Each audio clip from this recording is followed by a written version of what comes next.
Contemporary Islamic thinking.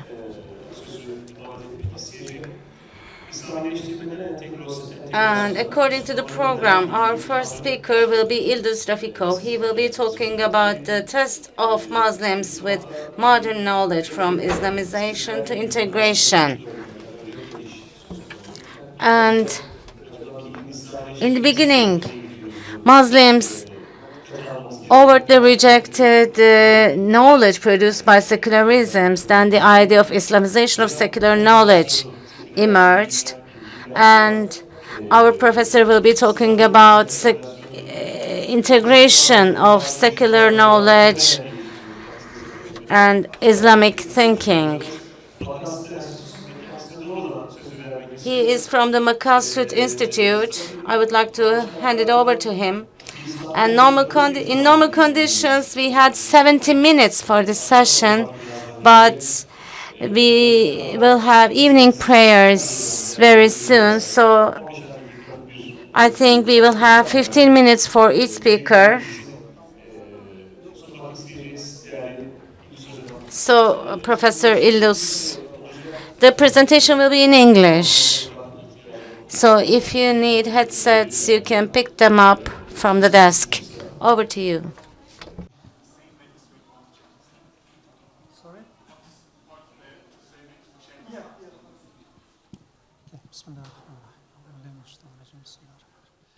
Okay, thank you. Thank you very much. And good evening, everyone, and assalamu alaikum. Well, the topic that was given to me is from Islamization to integration and Muslim style with modern knowledge. Now, the reason why I'm going to be talking about this is because I myself was kind of part of this movement of Islamization and then the integration of knowledge as a student and also as a postgraduate student, and as well as now as the lecturer at Institute of Knowledge Integration. And at the same time, I'm the vice president at Maqasid Institute, USA. So next one. So what I'm going to talk about today is basically, it's very in very brief kind of fashion, the intellectual milestones of key figures and institutions, and socio-political dimensions from, and what was the movement from Islamization to integration. And just a little bit about my personal experience in Malaysia, because I lived there for more than quarter century in Malaysia. I did my undergraduate degree, my postgraduates, both of my postgraduates were there in Malaysia. And alhamdulillah, I mean, it was really a great experience. And I am now in Turkey, and alhamdulillah, it is my, now it's my second home. All right, so I'm going to start with the next.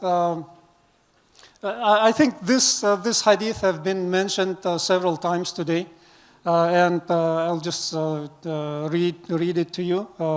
So at the beginning of every 100 years, Allah sends to this ummah one who will renew its religion.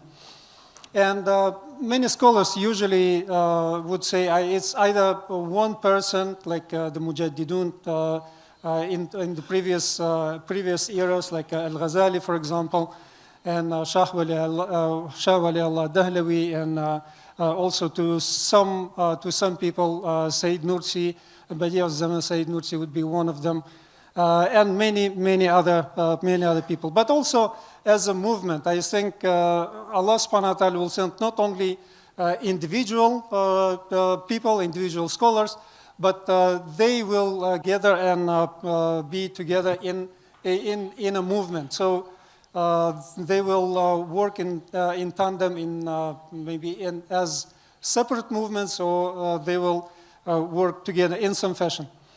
Next one. So what we have right now is, so we have certain context, of course, for any topic, there is a context, and why we talk about Islamization is basically it is a kind of post-colonial approach.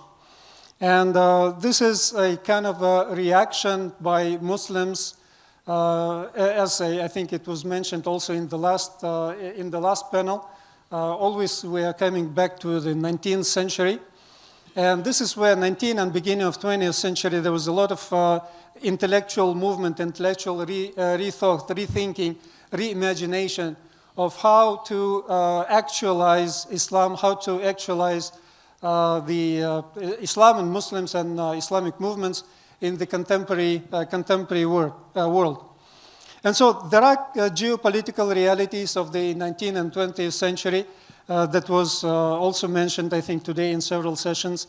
This is the still kind of colonial era, and also end of colonial era. So the era between end of 19th century and middle of 20th century, it is the colonial and kind of post-colonial era. And so, of course, the Muslims, they kind of thought about what to do, how to do. I mean, we have, as an ummah, we are in such a low place right now that we needed to rethink. I mean, we had really the past was Islamic civilization. It was great, and we always remember the golden age, and we always talk about how great we were in the past, in the Abbasid dynasty and Umayyad dynasty in Spain, and so on. And so much was done. But then we, as an ummah, we have come to this lowest place, lowest kind of condition in the 19th, 20th century. And of course, the Muslims, the ulama, the scholars, they thought about how to improve the situation.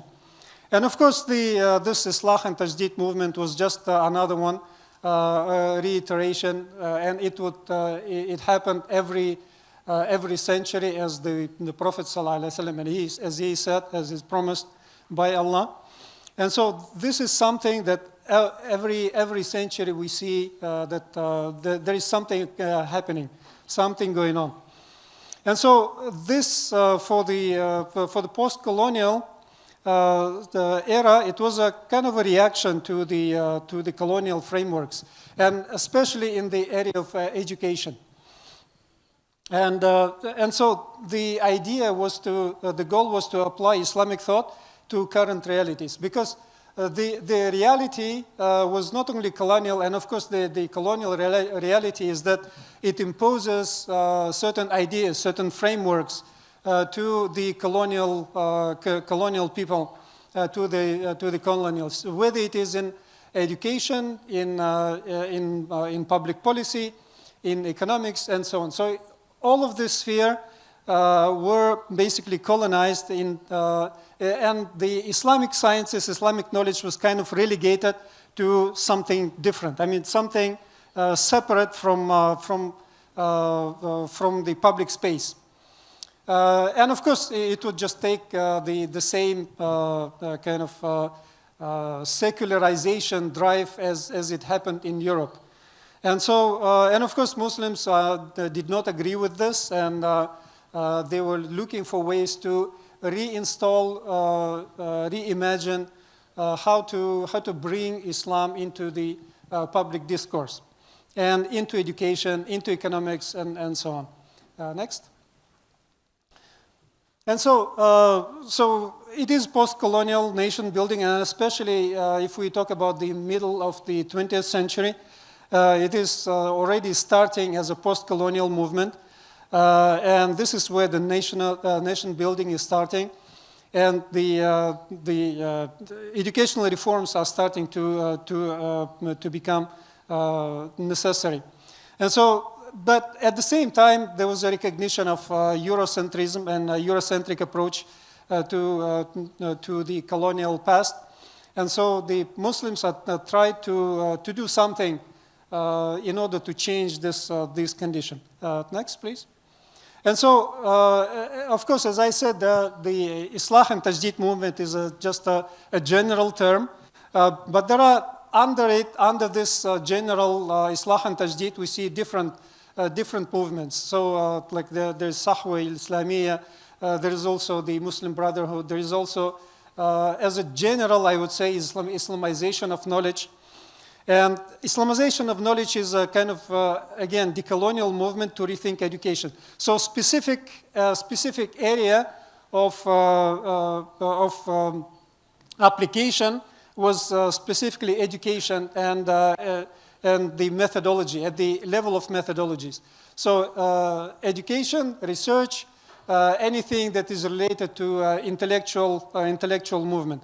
And so this together we can call it Islamization. So bringing Islamic values into modern education system.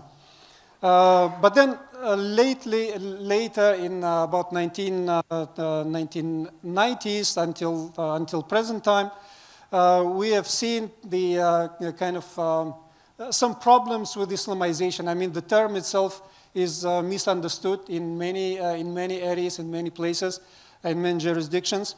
And so this is where the scholars started to use this term, integration of knowledge. So basically, it is the integration of naqli and aqli sciences. So everything that is revealed is naqli, and the aqli, everything is that is built by reason, human acquired knowledge. But then this is also kind of going on, but then at the same time we see the ideas of comprehensiveness and also the comprehensiveness and holism of the Islamic knowledge, and especially the revelation, the Quran al-Karim. It has this comprehensive nature to it. And so this is where the maqasid, the movement of maqasid al-Sharia, maqasid al-Wahi, all of this is becoming more apparent and more important. Next one. And so among the thinkers, maybe previous please. So among the thinkers, of course, there are these individuals like Sayyid Muhammad Naqib al-Attas from Malaysia. He is a well-known philosopher from Malaysia, and he is actually the one who, apparently he was the one who coined the term Islamization of knowledge. And this was, I think, first presented in 1977 in the Islamic Education Conference in Mecca. But even before that Islamization movement, it was already there, and it was already apparent in the economics movement. Like in 1976, again there was a conference on Islamic economics. So Islamization had started even long before that.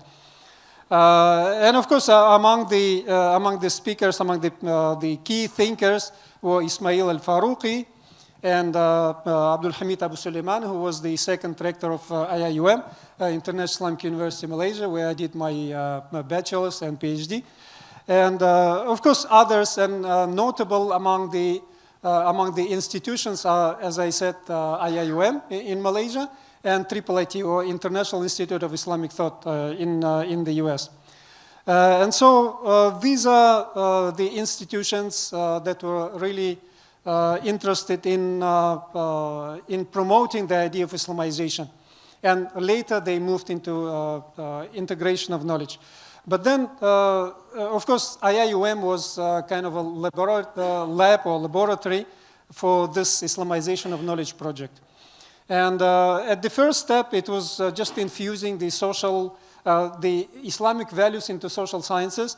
And then later on, it was the next step, and we are now in the second maybe stage, which is more producing the indigenous Islamic knowledge and indigenous Islamic textbooks. So I remember then when we were studying at IIUM, and we did political science, Islamic psychology, we did communications, public relations, advertising, and so many other courses that we did and we used American or British textbooks. But then now lately they've realized that this is not sufficient, and this is not right.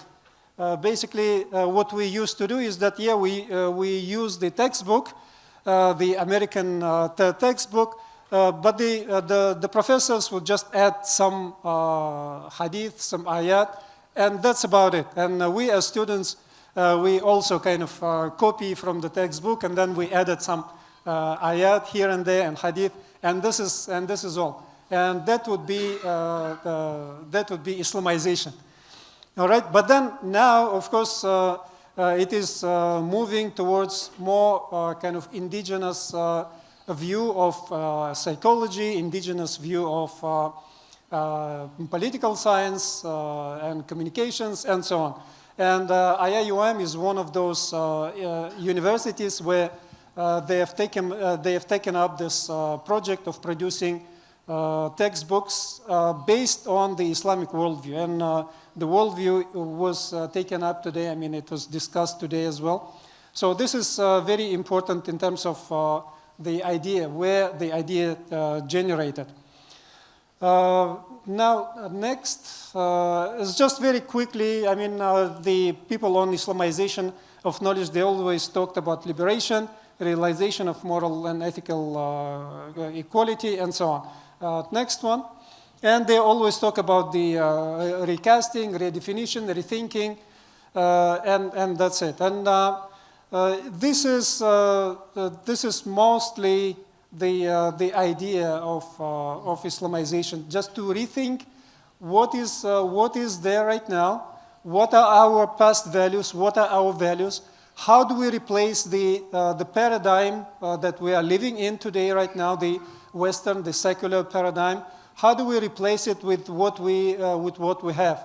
And one of the things that we are now moving towards is, I think, more and more is realization of the holistic nature of the revelation of the Quran al-Karim and the Sunnah, and how to really use the primary sources of Islam and build knowledge, produce knowledge using thought directly from the primary sources.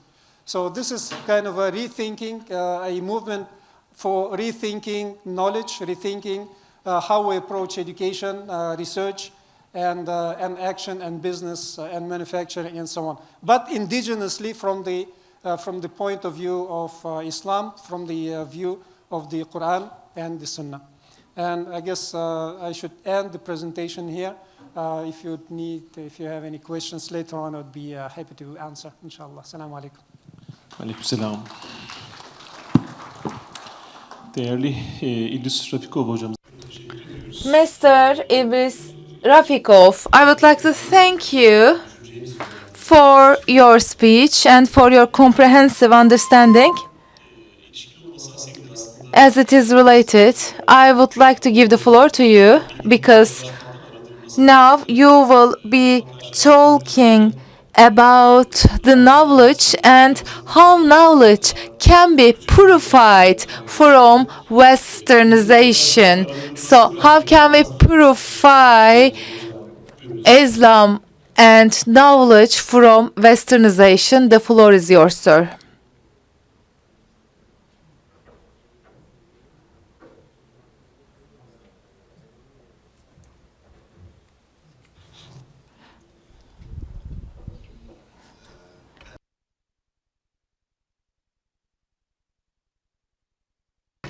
I am sorry. I will read my text because I just have 15 minutes. I will stick to the presentation. Now they will open my slides so you can continue. The slides are almost similar with what I'm going to read so that it will be easier. First of all, let me start with our first slide. The information is actually the product of the mentality of humanity.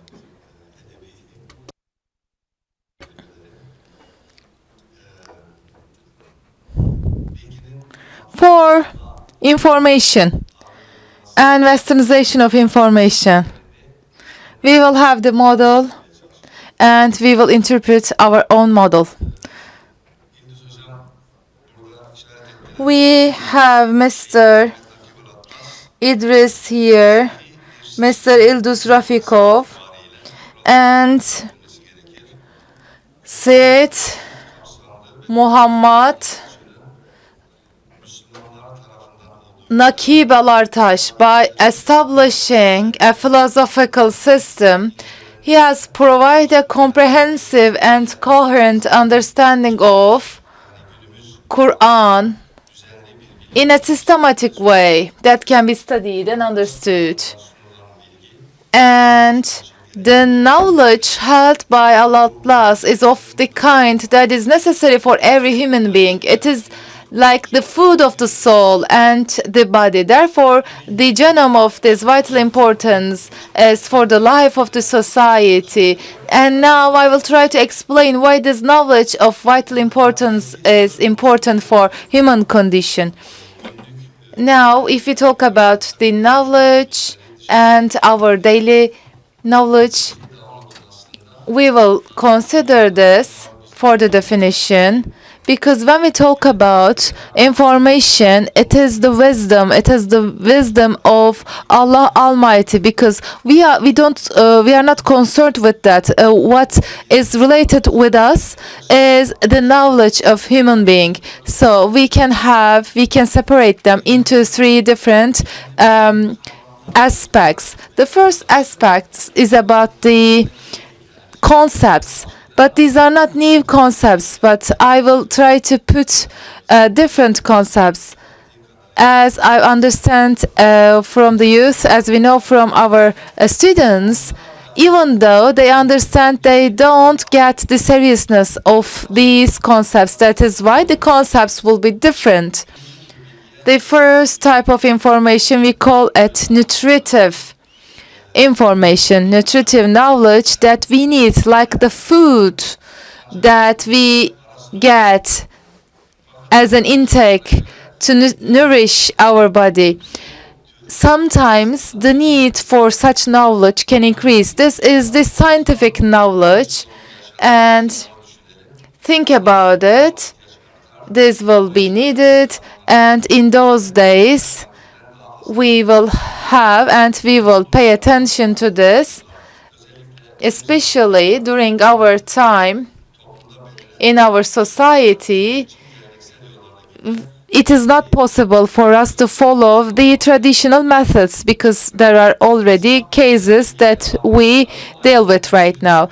So as I've just said, the nutrition, the nutritious information, it's like the food, and it's the science. Again, it's like the food that we eat, and we will need this knowledge as the food of the soul, as emphasized by the verse and many other verses.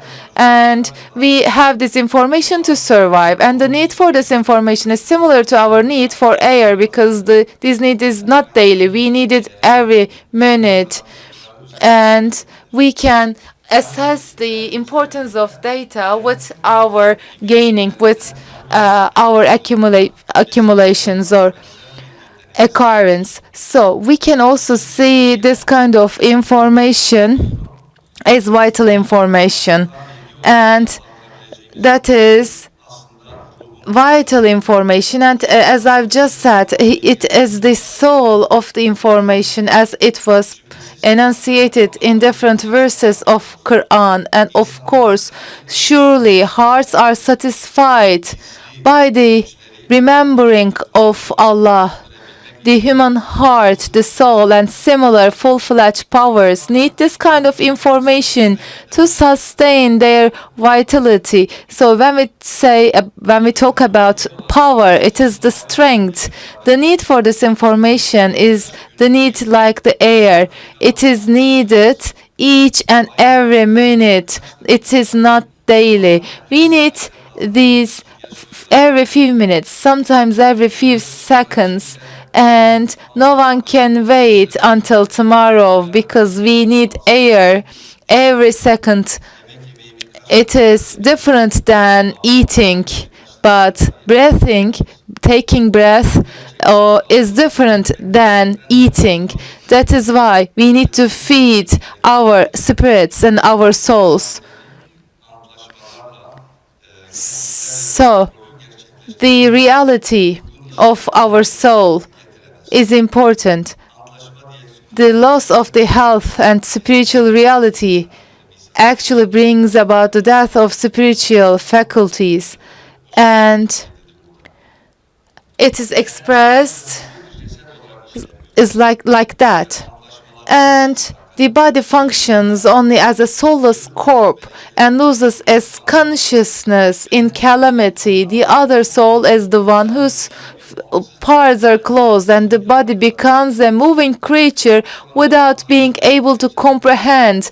And the Quran describes this situation very vividly in Al-Baqarah Surah.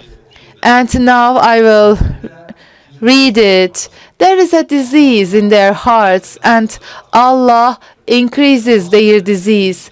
And there is a painful wonder in them because of their lies. And when it is said to them, do not disturb the order in the earth, they said, we are only restorers. Indeed, those who disturb the order are themselves, but they are not aware of it. And this ayah continues. Now they are like a person who, like, as our scholar said, as a discussion, in order to actualize this misak, there are different symbols, and we need to read this ayah. This information is very important, and we think it as a guidance, and we call it scholar and fiqh. And this third type of knowledge is harmonious and balanced combination. So this third type of knowledge that I'm going to mention is where we can take into consideration our past. Have you ever done this before? The classification of knowledge in order to purify it from westernization. Have you ever tried that to find out this third aspect of knowledge? So I call it the combination, the harmonious and balanced combination, nourishing life knowledge, I can call it. It nourishes us. It nourishes not only our body, but also our soul. And I think that the emphasis in this type of knowledge changes depending on the density of the knowledge. In some cases, there is a need to emphasize it, and in some cases, there is no need to emphasize. So we call it nourishing, we call it feeding, because it's the scientific knowledge, and the need is similar as we need eating. So I will use some archaic terms in order to show you the correlates. So this is the need for the revelations. So this is the need like we need air. So it is vital. So both information are important, and it's like faith in our intuition. So both knowledge, both kinds of knowledge are important for us. Their levels are different. According to our belief, without air, you don't need to eat. Your first need will be breathing.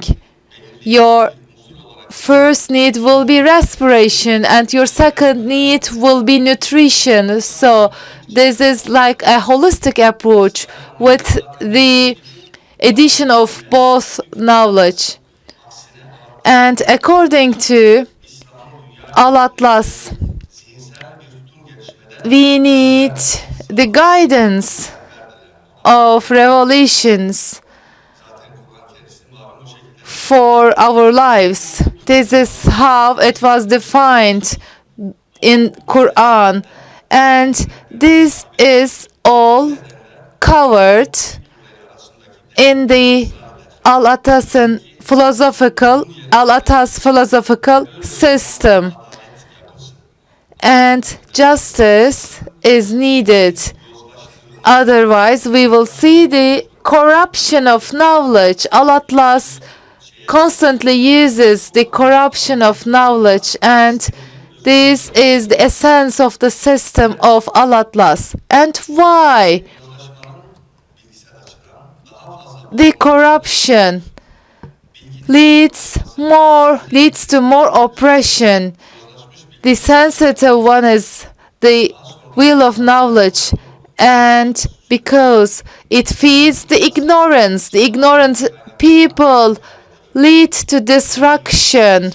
So corruption, destruction, these are all uttered in ayah. If we examine the phenomenon of the corruption of knowledge in detail, we can better understand why Al-Attas emphasized this concept of corruption.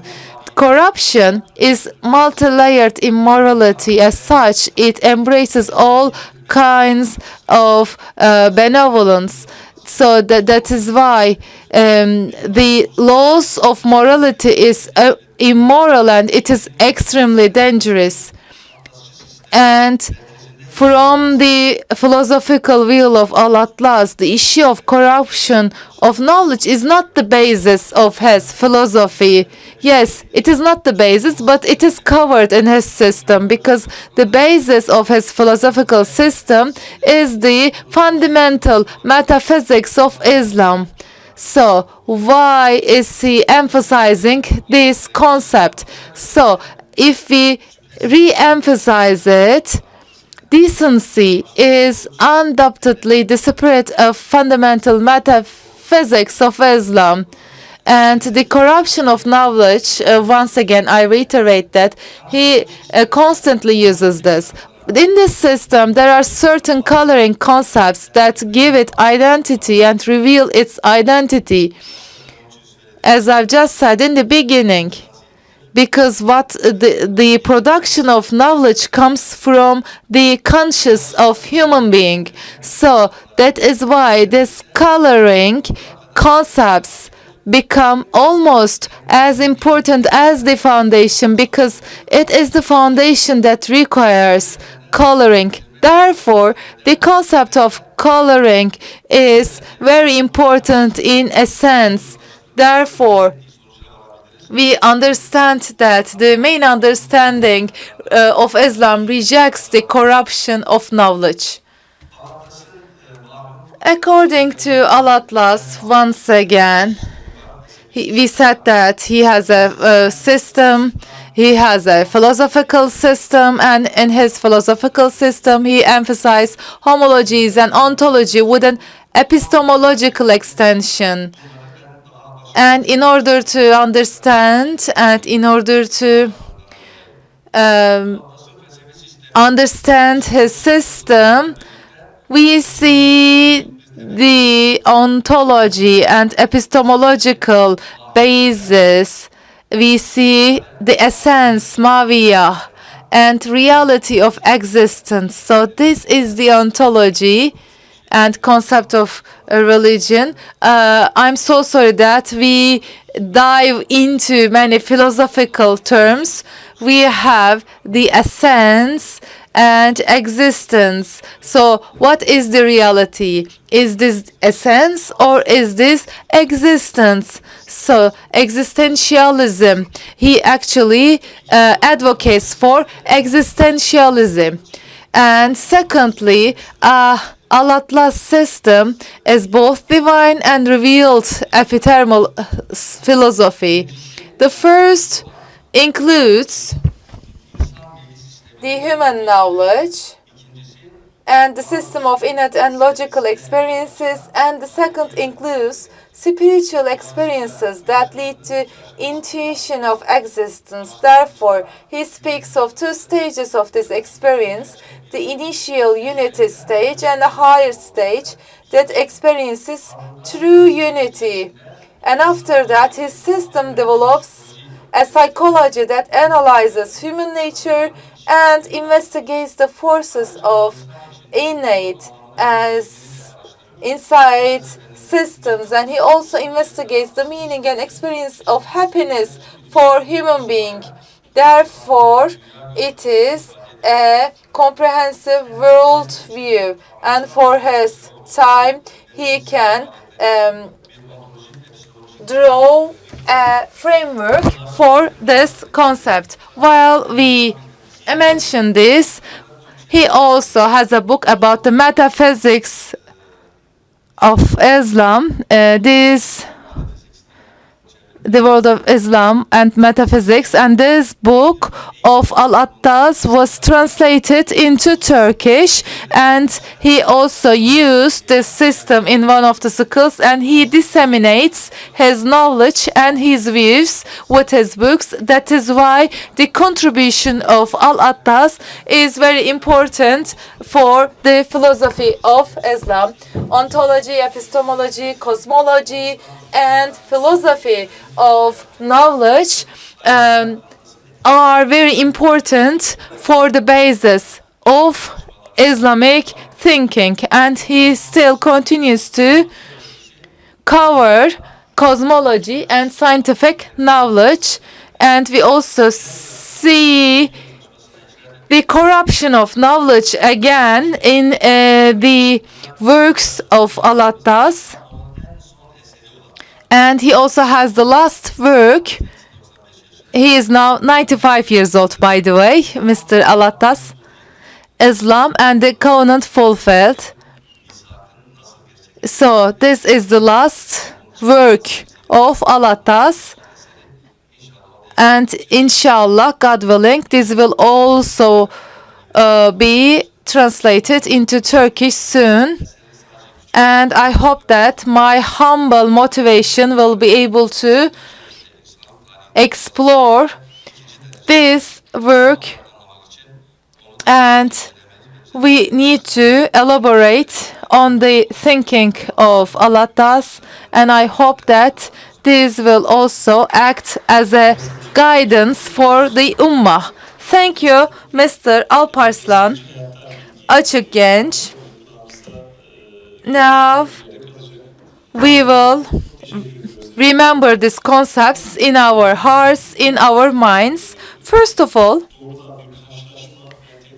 for comparison, what is the value of knowledge for us? This was the essence of his presentation. Now we will be talking about Tahqiq, and we will invite Mr. Ibrahim Halil Üçer to the floor, and he will be talking about scientific effort as the investigation of reality, hakika, in our understanding. The floor is yours, Mr. Ibrahim Halil Üçer.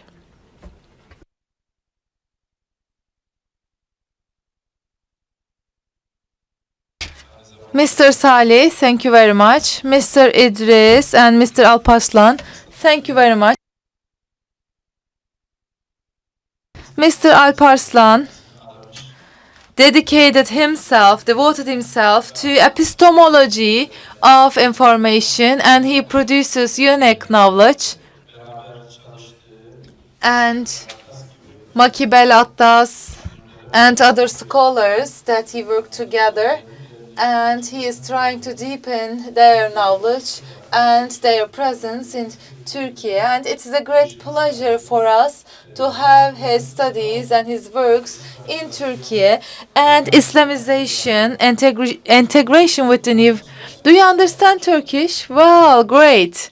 I didn't know that, so it is easier for us to discuss. So I just wondered whether I should be speaking English or Turkish, but he can understand Turkish, so I'm very glad.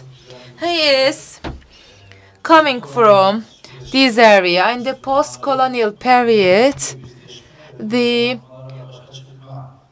challenge and confronting this knowledge of Islam and our new era. So these are the efforts, and in the 19th and 20th century, there are many crises, and these efforts are associated with the crisis. And Mr. Idris talked about it, and I will add up to that. In the opening panel, I enunciated it, and once again, I will show you this distinction. As Muslims, in 19th century, there was a crisis, unprecedented crisis of suspicion, because, you know, throughout the history, against Mongolia, against Crusade, we had many defeats, but these were not in the level of civilizations. For example, we were defeated to Mongolians because Mongolians were not advanced, or for the Crusade, they didn't think that. For example, Mongolians were barbarians, or for the Crusade, they were the Kurds. So they provided services. Mongolians became Muslims, and with the wisdom they took here, Christians also changed many things. But throughout the history, we have seen an unprecedented trauma faced by the Muslim population, faced by the Islamic population, and the 1/4 of the total Islamic population was colonized. Iran, Afghanistan, Turkey, these territories could not be colonized even though they exerted efforts, and these were the centers where the colonialism activities were carried out. And in 19th century, in large scale, we saw this occupation.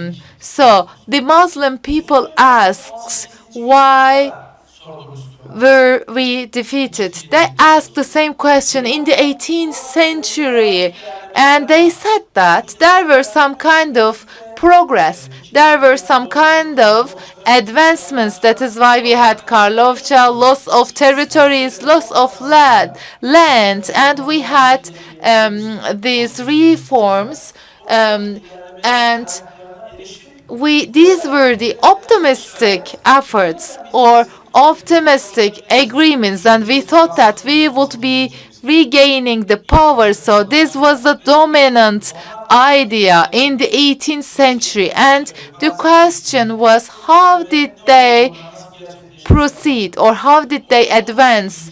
But in 19th century, we had the pessimistic view. Pessimistic view was dominant at that time. So the question was, what for the self-detraction, the loss of self-confidence, why are we lagging behind?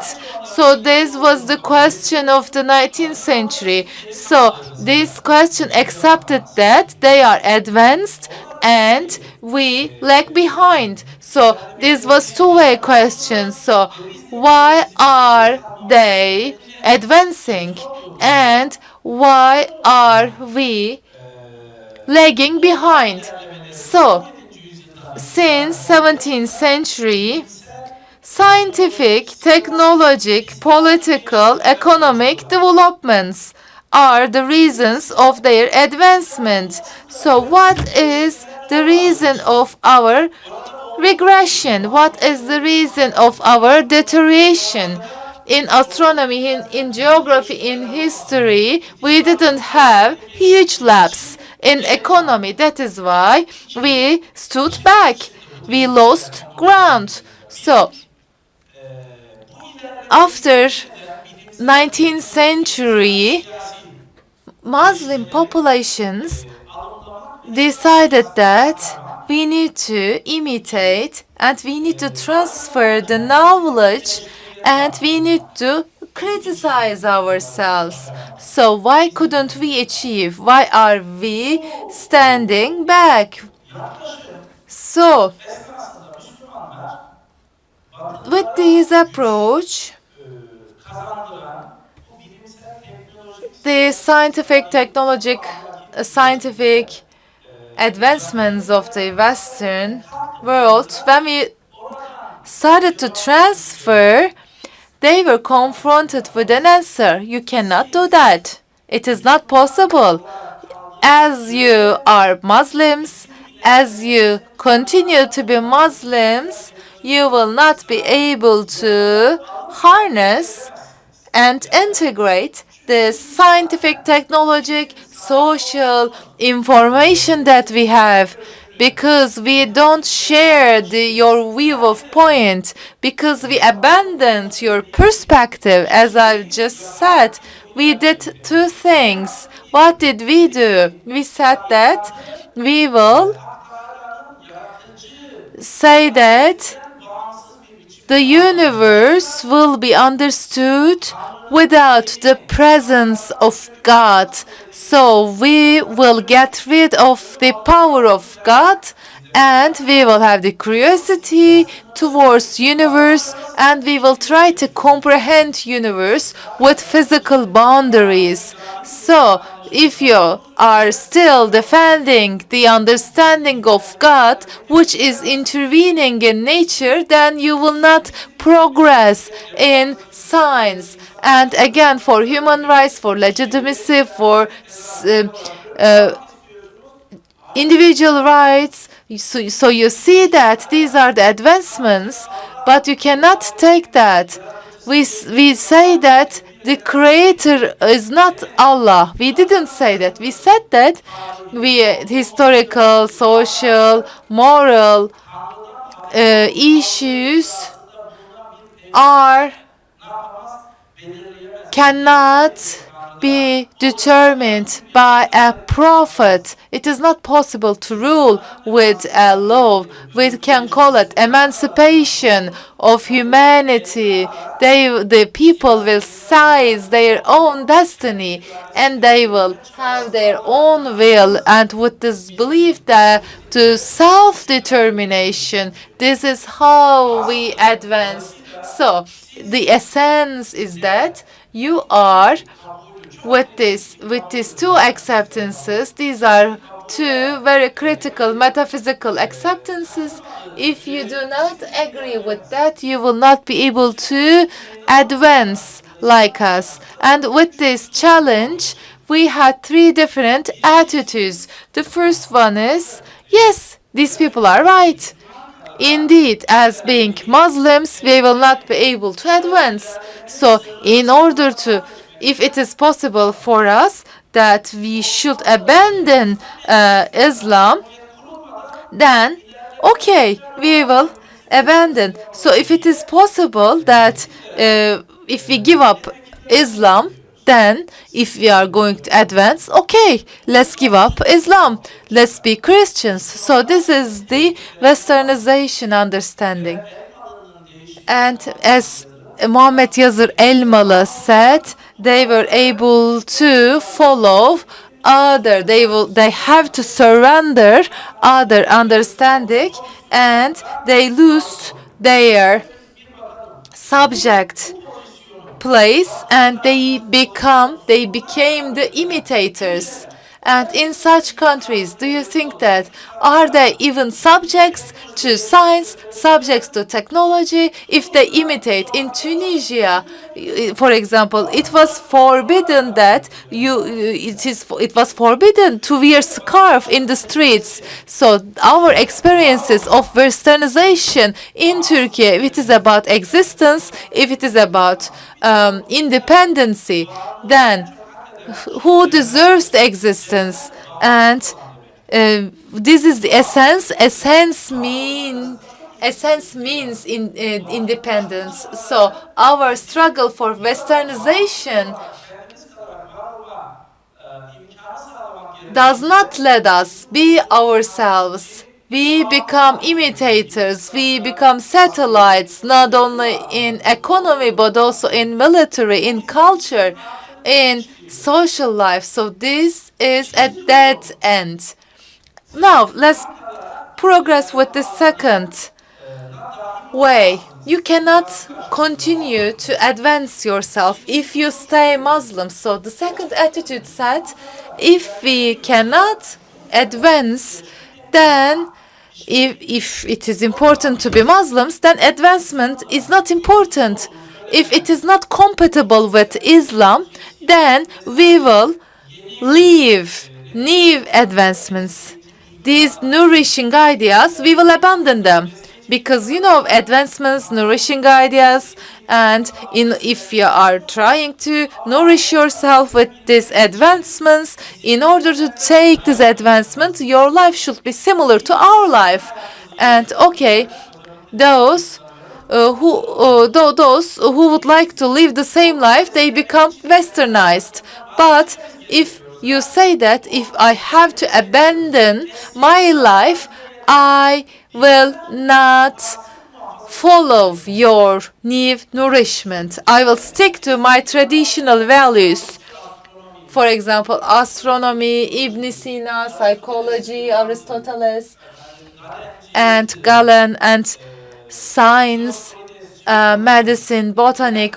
So these are the classic traditional understandings of geography, medicine. So these are Euclid's and geometry. These are the old nourishments of the traditional life, and this is in parallel with our way of life or our understanding. So, but now they are not nourishing our lives. So the attitude of the madrasa in Turkey, for example, if you go to madrasa, you go in this madrasa, you study this archaic, this old information, astronomy, medicine, etc. So the first attitude rejected this offer. The second one said that we froze this offer. And now, what is your offer? We don't have any offer. What about the third attitude? We call this the renovation, and it said that this is like a spectrum. Muhammed Abdu can be included. Elmalılı Muhammed Abdu Yazır can be there. It's like the breeder. Rashid Rıza, Mehmet Akif Ersoy can be in this area. So with different tones of colors, with these reclaimers, in order to follow these advancements, we don't have to be Christians. We can stick to Islamic values, but we can also have their scientific knowledge. This was important because with this understanding, they thought that you would be colonialized. If you stick to Muslim values, you should be similar to each other. So we should resemble you. And with this perspective, it was a challenge. And with this new understanding, we will continue new information. I call it comprehensive definition, nourishment, and vital information. And I call this reclamation and improvement, betterment of this information. And this can be adjusted. But this attitude also was confronted with a crisis. So you cannot say that I don't need respiration. You need to breathe. The life walks side by side with nourishment. So with this, you need to have the understanding of life, viewpoint of life. So if it is like the essence, then you wear a cover, you wear a coat in order to nourish the core, the essence. So it is like the essential information, nourishing information, metaphysics, and scientific theory. So these, both of them go hand in hand.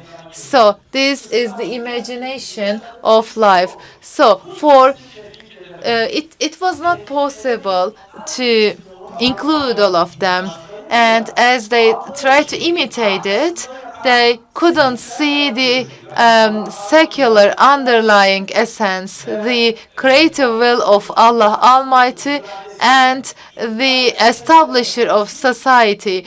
The secular metaphysics was embedded in this nourished information, while in order to convert it, they couldn't. They have seen the dilemma between Islamic value and secular viewpoints. So that is why they had to make a decision against this dilemma, and in order to take and transfer the structure as they were not aligning with. So what would be our preference? They ask this question: why does this not reconcile? We have to reform it. So this progress, the idea of Teraki, is very critical. Ijabat Asr is considered something mandatory. Hakem has borrowed some issues in the Muslims borrowed some things from the West, and they were taught as judges. There was a judge, and they said these things should be reformed in Islam. And this attempt of reform started from today and continued until Asr-i Saadet. And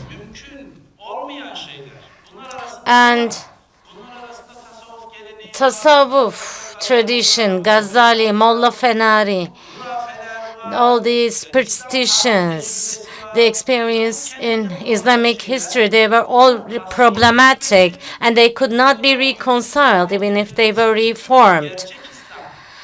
So they have to be eliminated.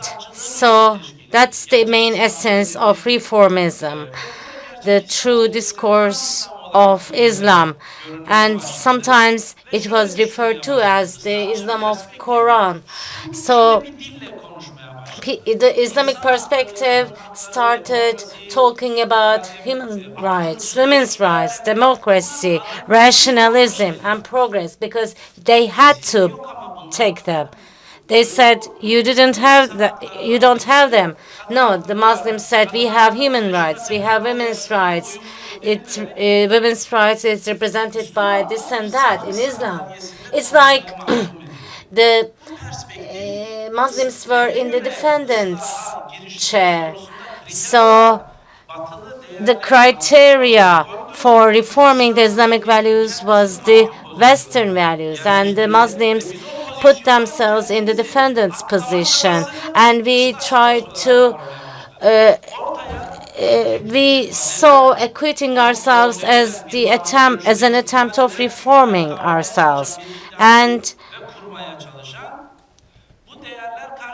in the face of these values, we built an apologetic language that was trying to prove himself innocent, and this left our proposal without a root, without any origins, without a language, and the Muslims were left without a proposal because of this epistemological crisis.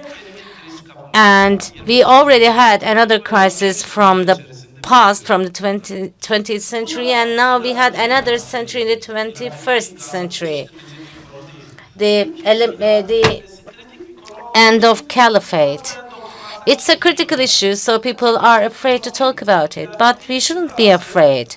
The elimination of the caliphate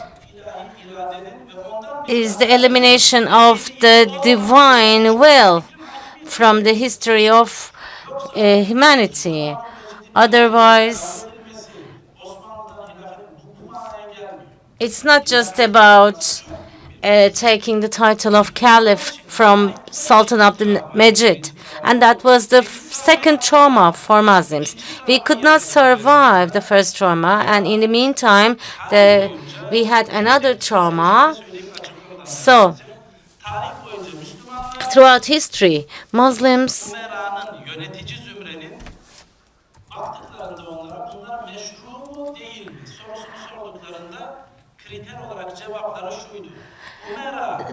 Muslims, when were asked about the legitimacy of something by the politicians, they said, it's if legitimate if it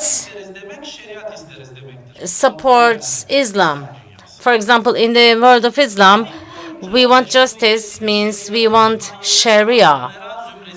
So then this political class that consulted the ulema for advice, they left their positions and they were replaced by political elites who looked up to, who were looking for elimination of Islamic values rather than consulting with these values. So Savad al-Azam, the Muslims were forced to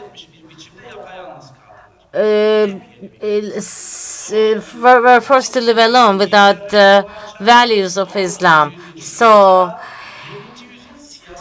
19th century was the age of doubt, and the 20th century was the age of political searching. So the Muslims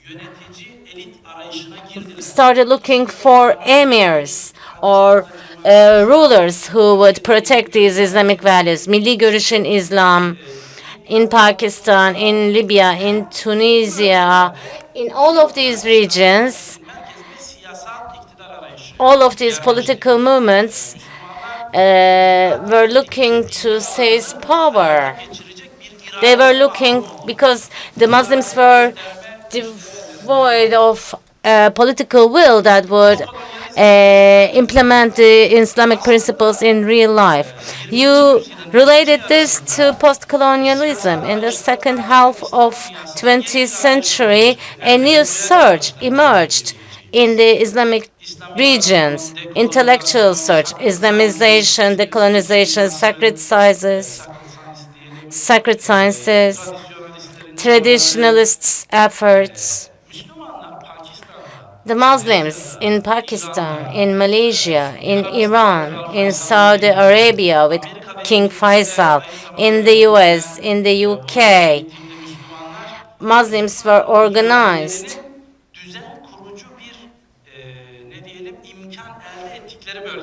in the regions where the Muslims were able to build political will. For example, King Faisal was not legitimizing himself on eliminating the principles of Islam. He was building his rule on these principles. In Malaysia, in Pakistan, it was the same thing. This time, people starting asking themselves, what will be our foundation when building our order? And the examples they had were the Westernists, the colonialists, and the Western knowledge, because they were first faced with an area of knowledge that negated the Islamic values through curricula, through education. The Western curriculum that negated our structure it became more meaningful to Islamize the secular curricula of the West. And this attempt of Islamization and De-Westernization was associated with something specific. There was some knowledge in these texts. And in our minds, we have to purify this knowledge and Islamize it.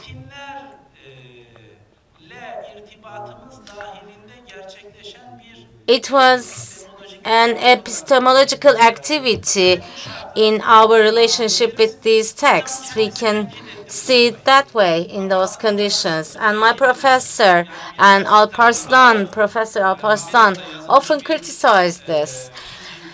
They take a textbook on physics or politics or cosmology written in the US and print a few lines of ayat in the first page and make it ours. It's like greenwashing of Western materials.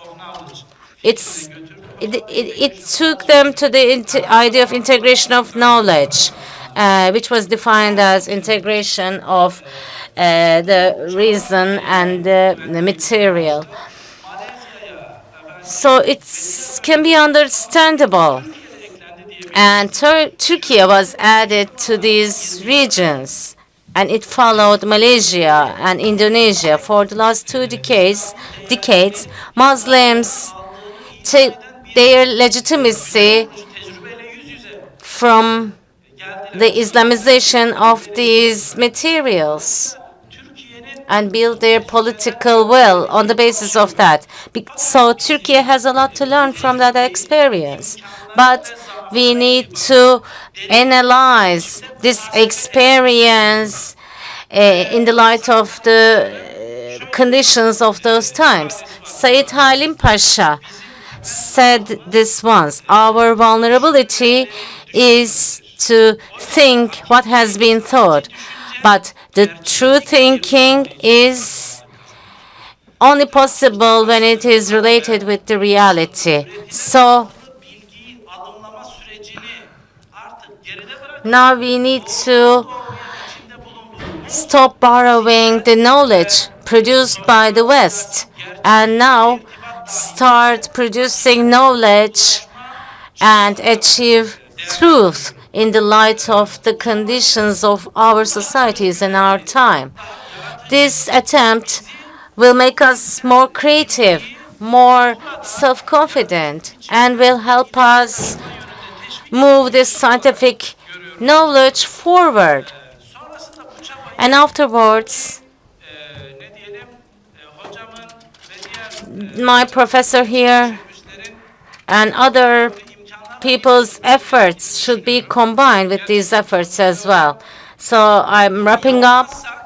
If we fail to do that, we will be faced with one thing.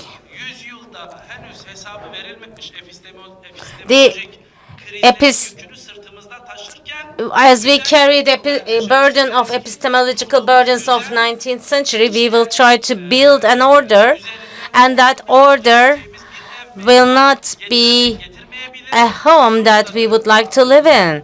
And when we look back, we start asking ourselves what we have done. Thank you very much for your attention. Thank you. Hocam çok teşekkür. I will end the session by having the microphone, and we see the interrogation, questioning of knowledge, instead of imitating the knowledge as it was defined, nourishing vital information and knowledge. So with the expression of our professor, I hope that we will question our era, we will question our situation, and we deeply analyzed these concepts in this session, and I hope that in the coming sessions on Saturday and Sunday, we will again continue our analysis on this topic. Now it is prayer time. Well, symbolically, I'm asking if there are any questions. We can receive your questions, but if you don't have any questions, I will finish this session considering the prayer time. Okay, I asked. No questions? No, the request is coming from here. Okay then, sorry. Well, for Alata Smola Mosque, I think that his studies, his works are very valuable, and your presence in Islamization and De-Westernization, in order to understand the difference of the tone according to the history and tradition of Islam, with these deep analysis as efforts and Western thoughts and Western ideas, in order to understand the chemistry of the West. So, why do you think these studies are rare? Actually, you're right. Because these projects should be watched, should be seen. As our Professor Butini was also here, of course, we are trying to actualize what you are saying. Due to the political fluctuations, we had a recession, but we will continue. It was resumed, but we will continue with a new institute under the auspices of the king. We will actualize what you just said.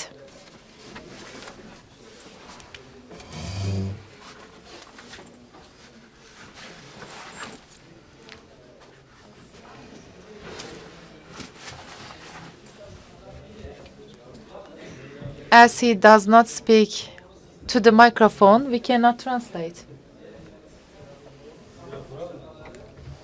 ile alakalı ne dersiniz? Bu İslamizasyon projesinde bu tür çabalar nasıl bir yer tutuyor? İngilizce mi söyleyelim?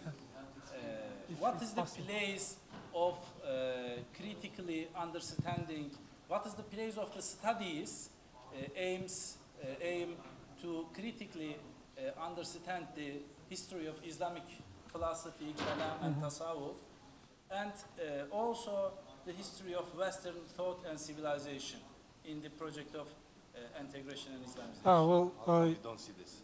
yeah, in the integration of knowledge, what we see, I mean, from my personal experience, what I see is that all these studies, whether philosophy, history, also philosophy on the Western philosophy or Islamic philosophy, all of these are part of the legacy that we need to understand, that we need to know. And we Muslims, we find wisdom. I mean, Muslims are supposed to get wisdom wherever it is, right? And if there is any wisdom in these studies also, we need to study and we need to understand those approaches, methodologies. So I want to maybe underline methodologies. We need to understand those first. But before that, in order to not to be really influenced very much by this foreign thoughts, we ourselves, we need to be very well grounded in the Quranic studies, in the revelation, in understanding our own religion first. But everything else is there. I mean, it's open to study. We need to know them. So I think it's part of, we cannot just deny that the existence of all of these studies and knowledge, but we need to find wisdom in all of that. But understanding is not easy. Every person understands by itself, by himself.